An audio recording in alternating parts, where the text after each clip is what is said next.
सादर जय हिंद दोस्तों। एक बार फिर बहुत समय के बाद आपके सामने मुखबित हुआ हूं और राजस्थान के नगर पालिका अधिनियम 2009 जो मुख्य रूप से आरओ और ईओ एग्जाम और अभी वर्तमान में एक और वैकेंसी आई है असिस्टेंट टाउन प्लानर, मतलब इसमें भी ये नगर पालिका अधिनियम 2009 बहुत काम आएगा। तो मैं शुरुआत करता हूं राजस्थान नगर पालिका अधिनियम 2009 के अध्याय 7 में होता है राजस्व। अब सबसे बड़ी बात है कि मैं आपको एक कॉमन सेंस की बात बताऊं कि लोकल बॉडीज, स्थानीय नगरीय निकाय, मतलब इनके अगर परिभाषा में जाए तो स्थानीय नगर निकाय का तात्पर्य होता है खुद ही टैक्स का कलेक्शन करें और उसी टैक्स कलेक्शन का प्रयोग करते हुए जनता को सुख सुविधा विकास कार्य के रूप में उनके साथ कार्य करें। लेकिन वर्तमान समय में ऐसा होता नहीं, सरकार उनको बहुत से पैसों पे पैसा देती जाती है, लेकिन नगर पालिका का भी ये रहता है, ड्यूटी रहती है कि वो ज्यादा से ज्यादा टैक्स कलेक्शन करें जहां से भी आए। तो आज मैं आपको नगर पालिका के जो राजस्व है, म्युनिसिपल रेवेन्यू है, वो कहां से आता है, किस प्रकार से आता है, कौन कौन से कर है, कौन लगा सकता है, कौन हटा सकता है, लगाने का क्या प्रोसेस है, और साथ ही उस लगाने के बाद दरमियान कोई अगर कंडीशन आती है तो उस कार्रवाई को कैसे इंप्लीमेंट करना है, वो सारी की सारी जानकारी आपको अध्याय 7 के नगर पालिका राजस्व में आपको मिलेगी। अब आती है पहला 101 धारा कहती है, 101 धारा कहती है नगर पालिका अधिनियम की धारा 101 कहती है नगर पालिका का आंतरिक राजस्व, मतलब internal revenue of municipal corporation. कौन कौन से सोर्स होते हैं जो म्युनिसिपल कॉर्पोरेशन के इंटरनल रेवेन्यू के रूप में काम आते हैं? तो पहली बात, पहला कर कौन है? नगर पालिका के द्वारा उद्ग्रहित कर,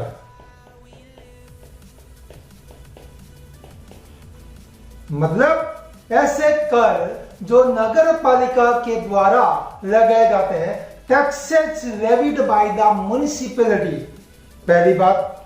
दूसरी बात, आपने न्यूज में बहुत बार पढ़ा होगा, सुना होगा, जो भी शहरी नगरीय निकाय में जो लोग रहते हैं वो उन्होंने सुना होगा कि यूजर चार्ज।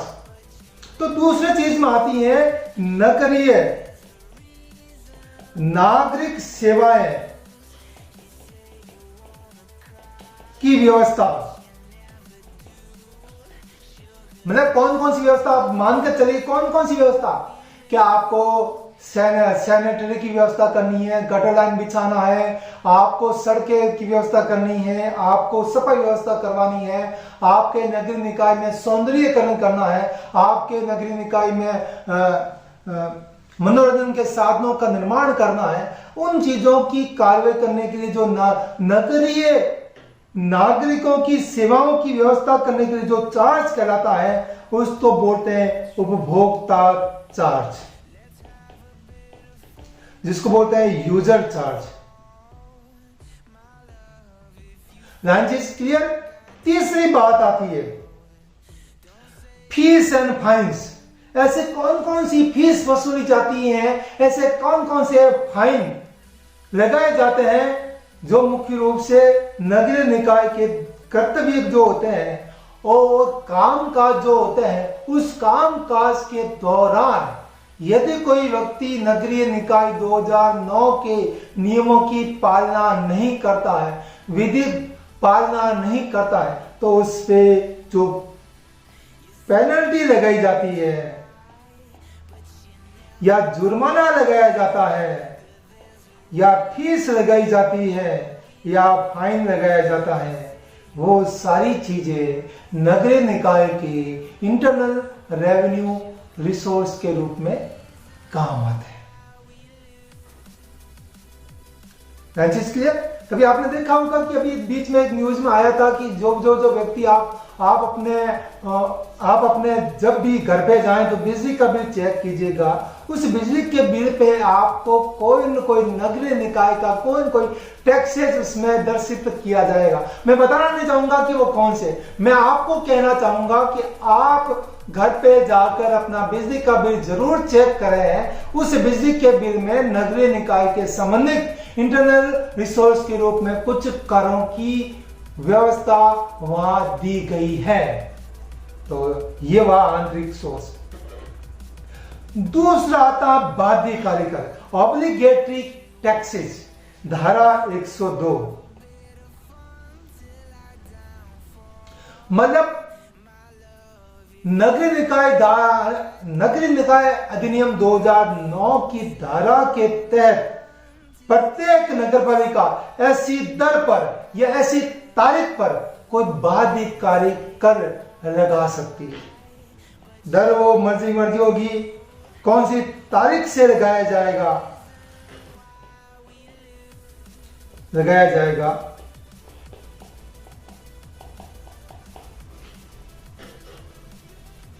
कौन से कर? अभी आपने कोरोना जैसी महामारी को आपने सुना होगा, देखा होगा। उस कोरोना के संबंध में आपके इस समय कुछ बाध्यकारी टैक्सेस लगाए गए थे कि आपको ये नहीं करना, आपको ये नहीं करना, आपको ये नहीं करना। जहां बाध्यकारी टैक्सेस लगाई जाती हैं उसकी गजट नोटिफिकेशन को जारी होती है। उस नोटिफिकेशन के बाद गजट नोटिफिकेशन जारी होने के पश्चात नगरपालिका कुछ ऐसे बाध्यकारी टैक्स वसूल कर सकती है जिसको बोलते हैं ऑब्लिगेटरी टैक्सेस। उसकी दर वो सरकार डिसाइड कर सकती है, उसकी दर की तारीख सरकार डिसाइड कर सकती है। जैसे आपके भवन होते हैं, मकान बनाना चाहते हैं,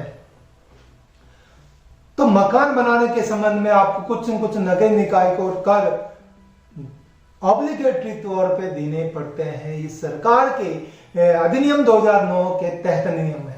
लेकिन होता क्या है, नगरीय निकाय अपने बाध्यकारी करों की तरफ ध्यान नहीं देती। सरकार को भी ये सोचना चाहिए कि सरकार को भी ये ध्यान रखना चाहिए कि कौन कौन सी नगरीय निकाय खुद के रिसोर्सों में पॉजिटिव है। जो नगरीय निकाय जितना अधिक खुद टैक्स कलेक्ट कर सकती है उसके हिसाब से उस नगर निकाय को सरकार पैसे देना चाहिए। इसकी वजह से इसके ये दो लाभ होंगे कि सरकार को रेवेन्यू को नुकसान नहीं होगा और साथ ही साथ ही सरकार के इस नगर निकाय को जनता से पैसे वसूल करके उस पैसे को जनता की विकास कार्य में प्रयोग कर सकते हैं। दूसरा भवन पे दूसरा होता है कि आपकी वृत्ति क्या है, कौन कौन से व्यापार कर सकते हो, कौन कौन सी आजीविका होती है, उन सब पर कुछ बाध्यकारी कर लगाया जा सकते हैं। तीसरी बात आती है सड़क। आपने देखा होगा कि एक एग्जाम्पल, सड़क, पुल और घाट पर पथ कर। एग्जाम्पल देना चाहूंगा पुष्कर का। जैसे ही पुष्कर में आप एंट्री करते हो, वो एक नगर पालिका का एक चुंगी नाका लगा हुआ है। वो चुंगी नाका ये नियमित तौर पे मिनिमम जो चार्जेस वसूलता है, जो भी पुष्कर नगर पालिका में प्रवेश करती है गाड़ी, उन गाड़ी वालों से ये पथ कर पुष्कर की नगर पालिका के द्वारा वसूला जाता है। मेरे सामने जो एग्जाम्पल आता है मैं उस चीज का ही आपको इत्तला दूंगा, जानकारी दूंगा। चौथी बात आती है ऐसे व्यवसाय जो पर्यावरण प्रदूषण करते हैं, उन व्यवसायों पर टैक्स कौन लगाती है? बाध्यकारी नगरीय निकाय। एग्जाम्पल दो, पाली की जितनी भी फैक्ट्रियां होती हैं वो पर्यावरण प्रदूषण का जो मलबा या पानी बाहर निकालती है, उस मलबे या पानी पर नगरीय निकाय एक टैक्स वसूल करती है जो ऑब्लिगेटरी तौर पर उन व्यापार या वृत्ति करने वाले लोग जो पर्यावरण प्रदूषण करने वाले उद्योग धंधे लगा रखे हैं उन पर भी ऑब्लिगेटरी तौर पर टैक्स लगाया जाता है। अगला आता है पांचवा जो आता है, आपने बड़े बड़े होर्डिंग देखे होंगे विज्ञापन का होर्डिंग देखे हो, मतलब कहीं जगह विज्ञापन के होर्डिंग लगे हुए हैं, तो मतलब जो विज्ञापन के जो होर्डिंग होते हैं, सड़क के किनारे जो जगह होती है, सार्वजनिक जो जगह होती है, उसमें जो विज्ञापन लगाते हैं, बोर्ड लगाते हैं या होर्डिंग लगाते हैं, उस पर जो पैसा या टैक्स जो वसूलती है वो आपकी नगरीय निकाय है। तो नगरीय निकाय के साथ में जनता को ये मैसेज देना चाहता हूं कि आप इन नियमों का पालन करें। अगर कहीं पर भी बिना किसी परमिशन से अगर कोई पोस्टर, बैलेट पेपर कहीं लगे हुए हैं, तो उसकी सूचना नगरीय निकाय को देनी चाहिए। और नगरीय निकाय की भी ड्यूटी बनती है, वो बिना किसी डिस्क्रिमिनेशन से वो प्रत्येक लोगों से वो बाध्यकारी टैक्स वसूल करे, ताकि जनता का अधिक से अधिक विकास हो सके।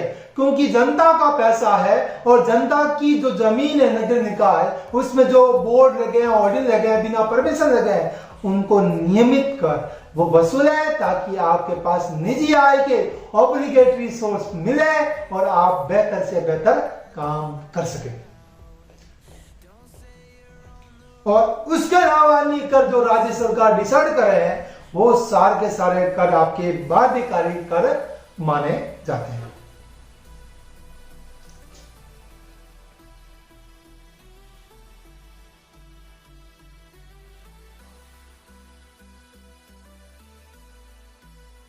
अगली बात, धारा 103 अन्य कर जो अध्यारोपित कर किए जाते हैं। मतलब कोई सामान्य या विशेष परिस्थितियां आ जाए, उस विशेष परिस्थितियों को देखते हुए कोई भी नगर पालिका उस नगर पालिका नियमों के पूरे क्षेत्र या किसी छोटे भाग पर कुछ कर अध्यारोपित कर सकती है। कैसे? जैसे कोई पर्टिकुलर जगह है नगरीय निकायों की, पार्किंग का पैसा लगा सकती है।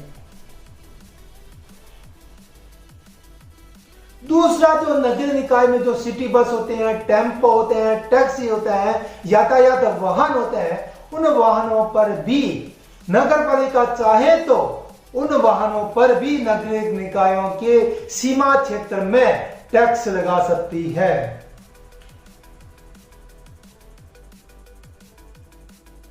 उसके अलावा नगर निकाय में कोई जलाशय है, तालाब है, और तालाब में कोई जलाशय तालाब में अगर कोई बोटिंग की व्यवस्था होती है, तो उस पे भी नगरीय निकाय टैक्स लगा सकती है।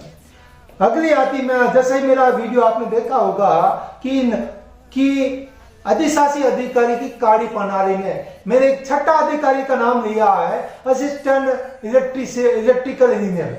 मतलब जो पूरे नगरीय निकाय में रोशनी की जो व्यवस्था करता है। तो रोशनी की व्यवस्था तो ऐसे तो होती नहीं है, तो रोशनी की व्यवस्था में खंबे लगते हैं, लाइटें लगती हैं, बिजली लगती है, तो उस लाइटों और बिजली पर भी रोशनी कर लगता है, वो लगा सकती है। उसका अलावा सभाओं पर कर, मतलब उस नगरीय निकाय की एरिया में अगर कोई सभा होती है, बैठक होती है, जिसमें सार्वजनिक जगहों का प्रयोग किया जाता है, उस जगह पर भी नगरीय निकाय टैक्स लगा सकती है।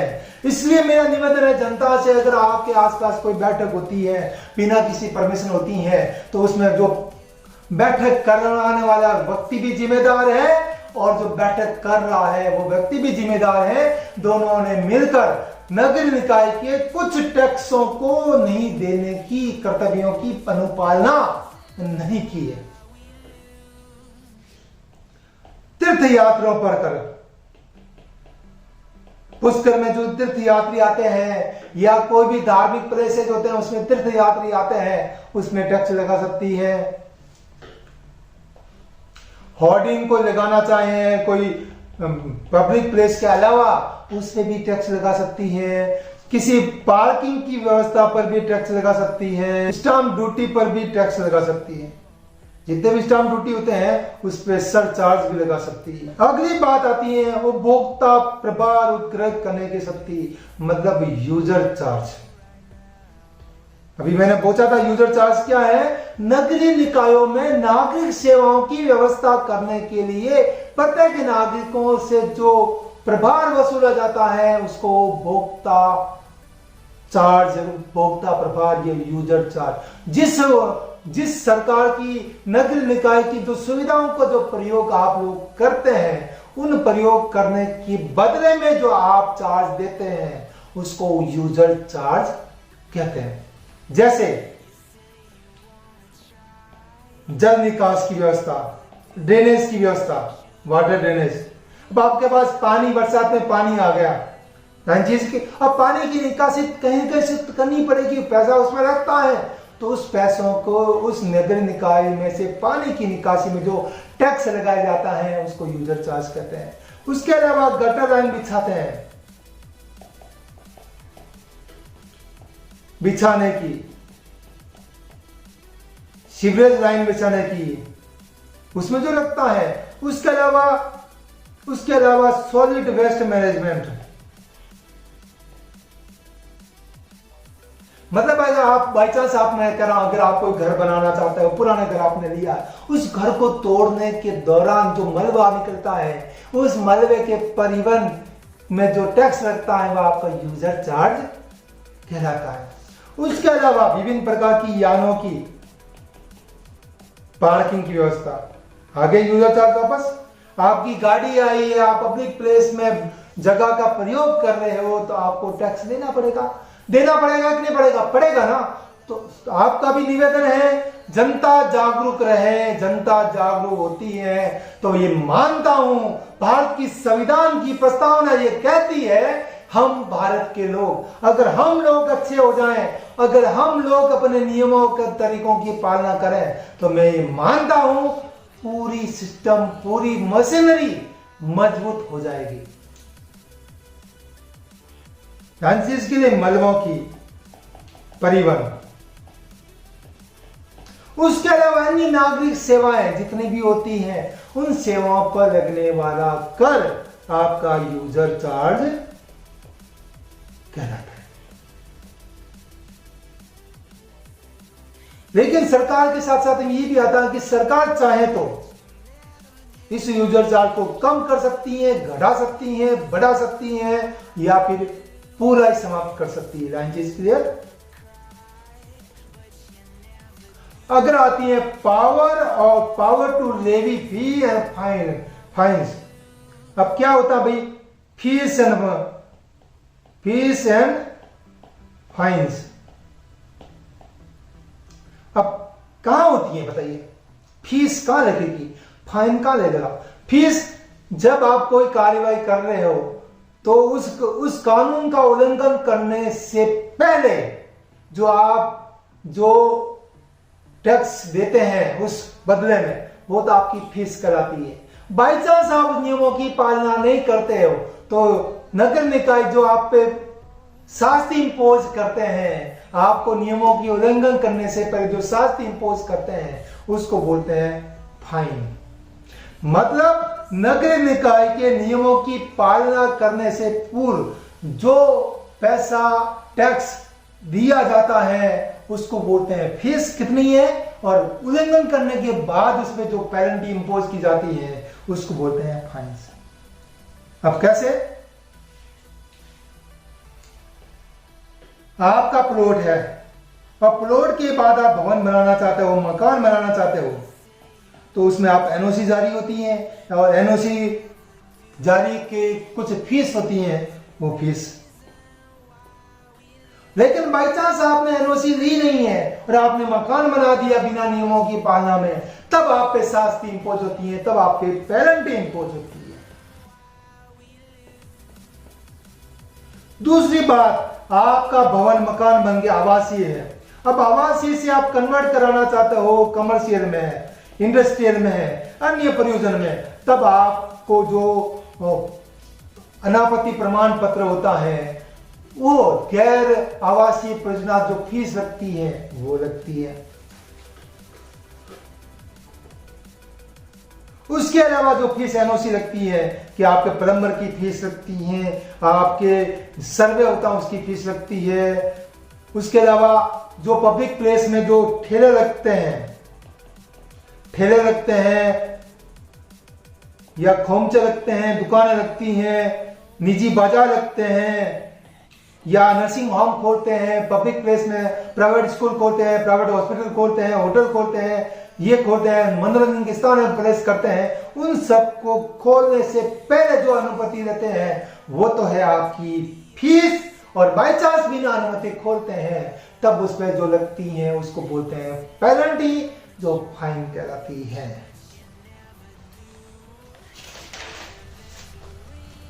उसके अलावा पशुओं पे आपने देखा होगा कि नगरीय निकाय की एरिया में पशुपालन नहीं हो सकता, चीज के लिए ना, अगर बाई चांस कोई करता है तो उसके खिलाफ कार्रवाई होती है। उसके अलावा घोड़ा गाड़ी, गद्दा गाड़ी, बैल गाड़ी, उस गाड़ियों पर भी फीस लगती है। उसके अलावा अन्य क्रियाकलाप जिसमें किसी प्रकार की नगर निकाय के द्वारा जो अनुपति, अनापत्ति, अनुसूची जारी होती है, वो सारी की सारी जो पैसा बर्बाद होता है, वो सारी की सारी फीस, सारी पेनल्टी कौन वसूलेगा? नगरीय निकाय। तो जनता को भी समझना चाहिए कि मुझे क्या करना है। अगर मैं नियमानुसार सही हूं तो नगरीय निकाय बेहतर रूप से काम कर सकती है। उसके अलावा देखिए, आपने देखो डेवलपमेंट चार्ज।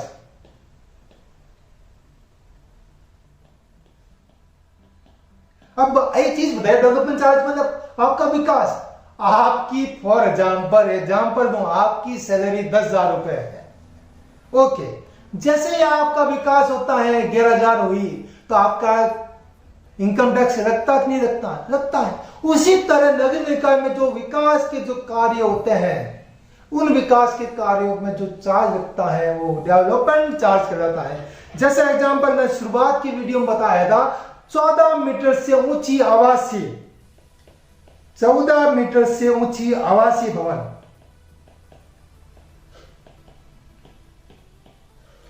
और या गैर आवासीय भवन,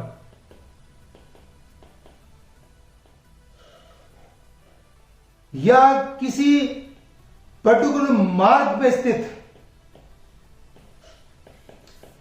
मतलब मार्ग की ऊंचाई की लंबाई कितनी, चौड़ाई कितनी, 80 फुट है, 40 फुट है, 30 फुट है, 10 फुट है, आप पढ़ेंगे तो क्लियर हो जाए। जैसे आप ईओ बनेंगे तो आपके सामने आती है एनओसी देते समय कि उसकी ऊंचाई कितनी है, और साथ में वो भवन जो बना रहा है वो भवन किस सड़क पर स्थित है, 80 फुट की सड़क पर स्थित है, 100 फुट की सड़क पर स्थित है, 30 फुट की सड़क पर स्थित है, 15 फुट की सड़क पर स्थित है, उसके अनुसार उस पर डेवलपमेंट चार्ज लगता है।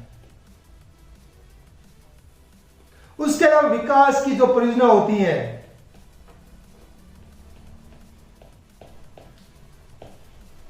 अर्बन डेवलपमेंट की जितने भी प्लानिंग होती है, उन प्लानिंग पर जो आपको टैक्स लगता है वो आपका वो आपका डेवलपमेंट चार्ज रहता है।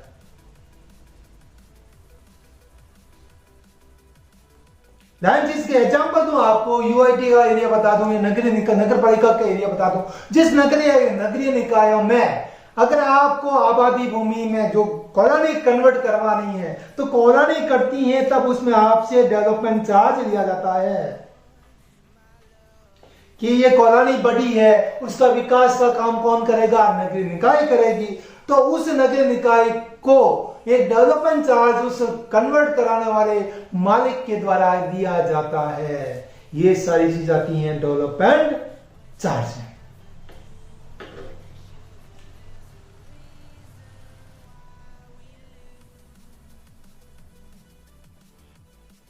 अब करारोपण में छूट, बेहतरीन नियम है सरकार का कि अगर नगरीय निकाय खुद के द्वारा कोई डेवलपमेंट कार्य करें तो उसमें किसी प्रकार का डेवलपमेंट चार्ज नहीं लगता। अगर नगरीय निकाय के द्वारा कोई सभा की जाती है, उस सभा पर सभा का करने लगता है। ये नगरीय निकाय के द्वारा कोई भी वाहन अगर इधर से उधर जाती है, उस वाहन पर वाहन करने लगता। अगर नगरीय निकाय का कोई वाहन या नगरीय निकाय के द्वारा कोई पुल का निर्माण किया जाता है, जलाशय का विकास किया जाता है, उसमें उन व्यक्तियों के द्वारा नगरीय निकाय से कोई भी पथकर वसूला नहीं जाता। मतलब नगरीय निकाय की जो संपत्ति है, उस नगरीय निकाय की संपत्ति पर नगरीय निकाय के द्वारा किसी प्रकार का टैक्स वसूला नहीं जाएगा। समझ में आ गया? उसके साथ साथ उसकी नगरीय निकाय की जो वाहन है, जैसे फॉर एग्जाम्पल आपके जो गटर साफ करने वाले वाहन हैं या सीवरेज लाइन को साफ करने वाले वाहन हैं, या फिर उनके डिपर है, डिपर बोलते हैं टिप्पर जो घर घर जो कचरा लेने वाले, जो हमारे सफाई कर्मी है, जो घरों की सफाई को खत्म करने वाले लोग हैं, जबकि हम कहते हैं कचरा वाले, जबकि कचरे वाले तो हम लोग हैं और सफाई कर्मी कचरे को साफ करने वाले लोग हैं। हमारी सोच भी बदलनी चाहिए कि कचरे देने वाले कौन है और कचरा साफ करने वाला कौन है। मैं इस वीडियो के माध्यम से कहना चाहूंगा कि जो व्यक्ति घरों से जो कचरा निकालता है, कचरा वाला तो हम लोग हैं, और जो सफाई करने वाले हमारे सफाई कर्मी भाई और बहन है, वो हमारे सफाई को, स्वच्छता को बढ़ावा देने वाले कार्मिक हैं, जो हमारे समाज में स्वच्छता और पर्यावरण को शुद्धता बना। धन्यवाद है ऐसे लोगों के लिए जो हमारे कचरे को साफ कर हमारे शहर, हमारे नगर निकाय को स्वच्छ, तंदुरुस्त और शुद्ध करने में अपना महत्वपूर्ण योगदान देते हैं। उसके अलावा सिंपल बात है, एक और चीज है कि नगर निकाय के एरिया में अगर कोई मंदिर है या मस्जिद है या गुरुद्वारा है जिसने नगर निकाय से एनओसी ले रखी है, उस भवन के निर्माण के समय उस मंदिर, मस्जिद, गुरुद्वारे के विकास के दौरान किसी प्रकार का चार्ज नहीं लिया जाता है। उसके अलावा इन करारोपण में छूट देना, कम करना, अधिक करना, राजस्थान सरकार के गजट नोटिफिकेशन अगर जारी हो जाए तो उन राजस्थान सरकार के नियमों के पालन करते हुए ये कार्रवाई की जा सकती है।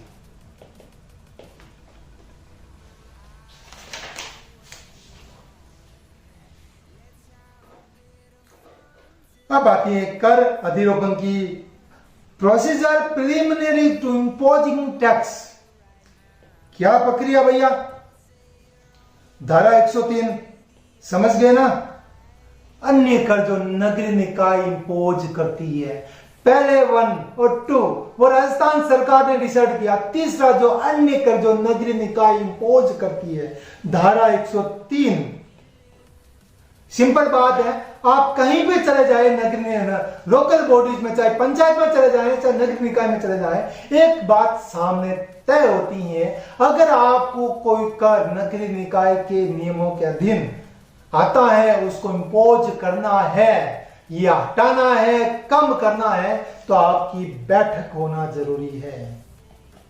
बिना बैठक अगर आपको इंपोज करते हो, हटाते हो, कम करते हो, तो नगर निकाय 2009 की अनुपालना आप नहीं करते हो। अगर अनुपालना नहीं होती है तो उन चेयरपर्सन के खिलाफ भी नियमानुसार कार्रवाई की जा सकती है। जनता जागरूक रहे, क्योंकि जनता जागरूक होगी तो बेहतर रूप से जनता यह भी देखे कि जो आपकी जो पंचायत या नगर निकाय की जो बैठकें होती हैं वो आप जरूर अटेंड करें, अपनी बात रखें। अगर नहीं कंप्लीट होती तो अपनी बात वहां रखें, ताकि नगर निकाय में ट्रांसपेरेंट, पारदर्शिता, अकाउंटेबिलिटी, रेस्पॉन्सिबिलिटी बढ़ावा दिया जाए। राजस्थान सरकार के सीएम साहब की जो मंशा है कि प्रत्येक सिस्टम पर ट्रांसपेरेंसी हो, अकाउंटेबिलिटी हो, रेस्पॉन्सिबिलिटी हो, उनको तय करने की प्रारंभिक जिम्मेदारी हम जनता पे है। जनता जागरूक तो राजस्थान जागरूक।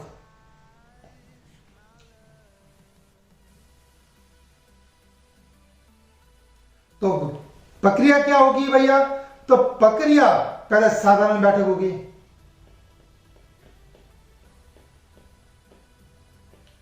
साधारण बैठक में तय होगा कि हमें इस कर को लगाना है, फिर उसमें प्रारूप तय करेगी, उसका प्रयोजन क्या है वो बताएगी, कितना है वो बताएगी, फिर नियम बनेगा। और नियम में नियम यह बना कि वो जो टैक्स लगता है व्यक्ति पे लगाए या संपत्ति पे लगाएं या दोनों पे लगाएं। क्यों? नगर निकाय में दो चीजें हैं, या तो संपत्ति है या व्यक्ति है। दो चीजों के अलावा तीसरी चीजें है नहीं। तो नियम बनाएं कि किससे वसूल है, कोई छूट है तो देनी है तो कितनी देनी है, कितना लगाना है, उसके साथ साथ में दर कितनी है, रकम कितनी होगी है, दर कितनी होगी, और प्रत्येक वर्ग का मूल्यांकन कितना होगा, कितना आ सकता है। बाई चांस आपने बनाया कि किसी नगर निकाय में नया भवन निर्माण हो रहा है, उसमें कर लगाना, नया कर, तो पता था लेकिन कितना कर होगा, कौन सी दर होगी, कितना वसूल कर पाएंगे, कैसे वसूलेंगे और कितना वसूल होंगे, और उसके बाद लगाने के बाद कितना हमारे नगर निकाय में सामने आएगा। उन सारी चीजों को करने के बाद प्रस्ताव पारित होगा, फिर प्रस्ताव रखा जाएगा, साधारण बैठक में होगा कि क्या करना है, उसके बाद प्रारूप बनेगा, वर्किंग बनेगा, बैठक होगा, उसके बाद प्रस्ताव पारित होगा, वापस बैठक होगी भैया, और प्रस्ताव पारित होगा। और प्रस्ताव पारित होने के बाद उसको गजट नोटिफिकेशन में जारी किया जाएगा, नगर निकाय के नोटिस में जारी किया जाएगा कि किसी भी व्यक्ति को इसमें संबंध में कोई आपत्ति हो, वो आपका आपत्ति दर्ज, आपत्ति कितने महीने में, 1 महीने के भीतर और आपत्ति नहीं होती है तो वो कर अध्यारोपित कर दिया जाएगा, अध्यारोपित कर दिया जाएगा। मैं इस वीडियो के माध्यम से निवेदन करना चाहूंगा कि वर्तमान समय में जलवायु प्रदूषण बेहतर रूप बहुत बढ़ रहा है। मेरा निवेदन रहेगा जनता से और साथ ही नगर निकाय से कि आपके द्वारा आप जितने भी नगर निकाय में भवन निर्माण या प्लॉटिंग हो रही है, उसमें एक और नॉर्म से डाल रहे हैं, जितना भी आपका प्लॉट है उस प्लॉट के 5 फुट का दायरा पेड़ और पौधों के लिए आवंटित रहेगा। वो यद्यपि आपके खाते में दर्ज होगा, लेकिन वो जमीन पेड़ और पौधों के लिए होगी। मतलब पहली प्रक्रिया घर बनाने से पूर्व उस खाली प्लॉट पे 2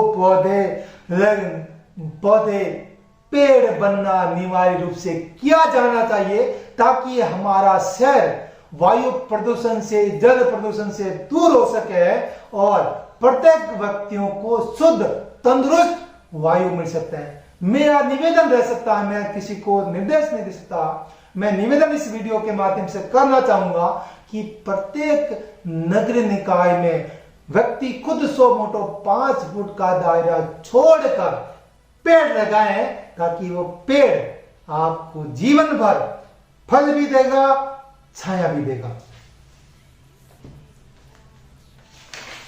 अगला आता है कर का अधिरोपण आदि।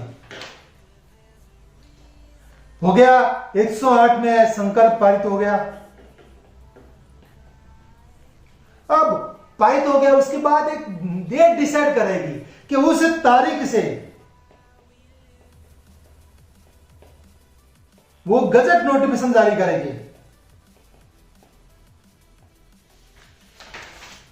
और गजट नोटिफिकेशन जारी होने के बाद उस कर को लगाया जा सकता है।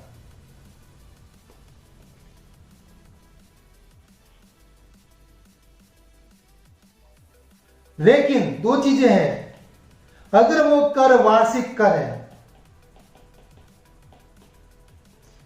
वार्षिक कर समझते हो ना, पूरे साल भर भी लगने वाला। अब बाई चांस अब साल खत्म हो रहा है 20 फरवरी या 10 मार्च, वो नया कर लगाना पूरे वार्षिक का, तो आपने 4 मार्च को लगा दिया, नहीं, वो पूरे साल भर का होता है, वो उस तारीख से जारी होता है। वो तारीख होता है प्रथम दिन, कौन सा, जुलाई का प्रथम दिन या अक्टूबर का प्रथम दिन या जनवरी का प्रथम दिन, मतलब 4 दिन से जारी होता। अप्रैल का प्रथम दिन, जुलाई का प्रथम दिन, उसके साथ साथ अक्टूबर का प्रथम दिन और जनवरी का प्रथम दिन। अगर कोई वार्षिक कर लगाने का प्रावधान किया जाता है तो ये 4 महीनों का जो पहली तारीख से ही वो टैक्स इंपोज किया जा सकता है। अगर नगर पालिका नोटिस जारी कर देती है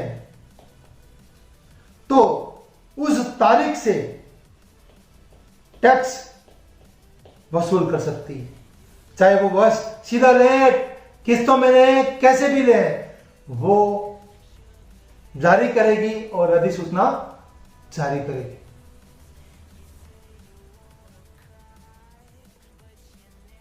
उसके अलावा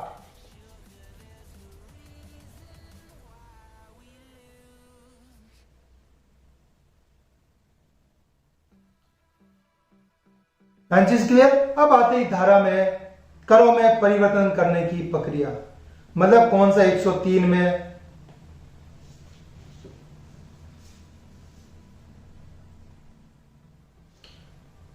भाई जिस प्रकार कर को लगाया जाता है, कर को लगा सकते हैं, वैसे ही उसे हटाने की, उसको हटाने की प्रक्रिया किसमें? धारा 108 में, धारा 109। ध्यान चीज क्लियर। तो ये हुई धारा 101 से 110 के बीच में। अगर किसी भी मेरे साथी दोस्त को इस मामले में, इस 10 धारा में कोई समस्या आ रही है तो प्लीज कमेंट करें, मैं जवाब देने का प्रयास करूंगा। आशा करता हूं कि मेरा छोटा सा योगदान आपके लिए थोड़ा सा मदद कर पाए, इसी आशा में अपना वीडियो बनाने का प्रयास करता हूं। मैं आपका अपना साथी एसडीएम सुरेश केएम, जो वर्तमान समय में आपके साथ है।